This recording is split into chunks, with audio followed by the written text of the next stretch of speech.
Hey, what's going on, guys? Me again, back again with another video.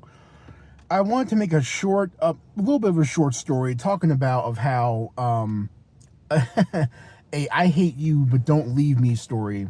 So a couple of years ago, I was talking to this one girl that had some issues, but I saw past that. I saw past that because I wanted it to work out. Okay, doggone it. That's the first red flag. And she was cool. She was a nice girl. She was pretty and stuff. And we vibed. We talked really well. We never got into an argument. We never sat there and fought. We were able to communicate on a real deep level, and I really liked that. I really appreciated that. And she held my hand, some stuff. But anyway, so 6 months to a year down the line, her little quirks about her started to pop up. Turns out she has some addiction problems. Turns out she has some other things. And I was really trying to see her at face value, and I was really trying to see her as like, hey, she's down on her luck. Maybe she needs help. And I gave her resources. From the field that I worked at, I gave her some resources that legitimately help her out. She never took them. And she always chose people that were the worst for her. And I won't go into any detail about that. But it really upset me. Well, come to find out, she, through certain resources that I was able to gather, she only saw me as a means of resources. She didn't even see me as a person. All right? She didn't see me as a person. She didn't see me as a human being. She saw me as a ATM. And that's how most women see men now these days. Not all, but a lot of them. A lot of women see men as walking machines that print money out. Give me money, simp. That's it. That's the main thing they wake up to. They eat that, wake up to it, and go to sleep to it, and dream about it. That's it.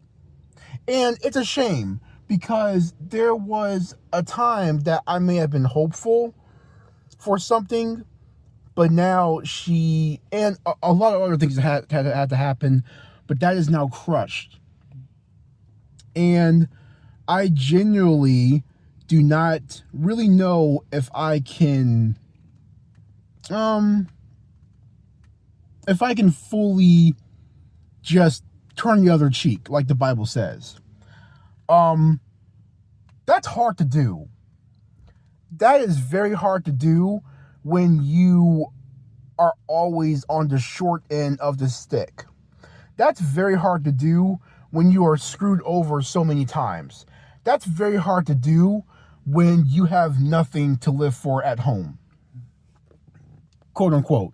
That's hard to do when you always get the short end of the stick for 20 years.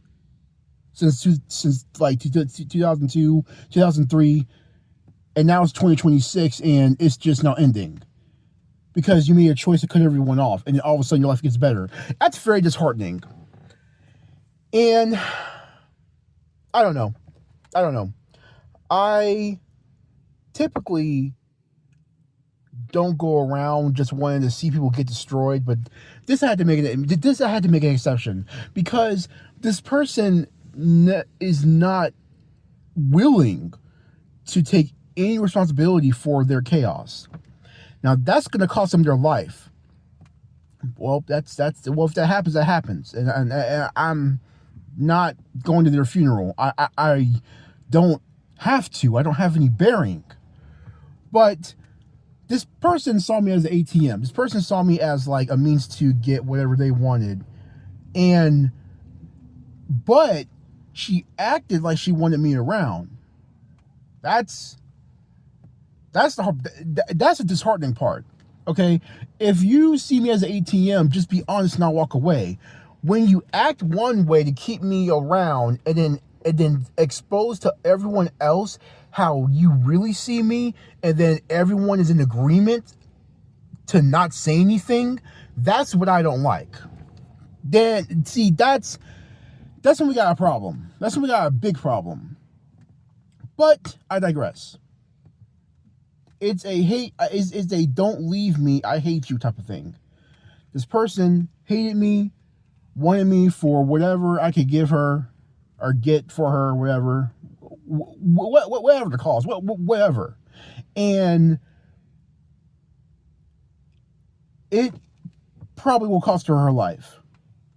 Because once I saw the undisputed evidence, and once I saw that me being that I was in a room full of enemies, I just walked away.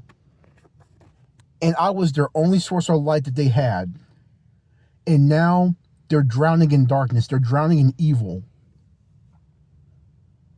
And no one's going to save them now. I was their only hope. Sweet Misery Has Me.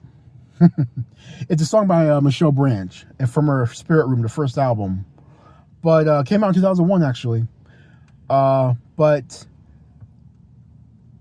yeah, that's kind of where I'm at. You know, people are not who they say they are.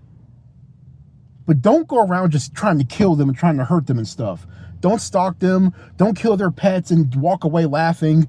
Just let them kill themselves. Literally. Let their choices and actions, let that be the slow, painful death that they rightfully deserve.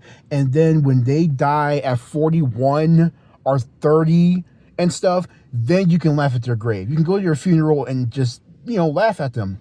And blast on their family too. Because, everyone's trying to be all understanding at the funeral, knowing these people were evil. Just blast them. Just blast them at the funeral. Because they can't defend themselves. Because they're dead. And that is the sweetest gift, is outliving a enemy, burying your enemies. That's the sweetest part. Now, I don't want this to happen to this person.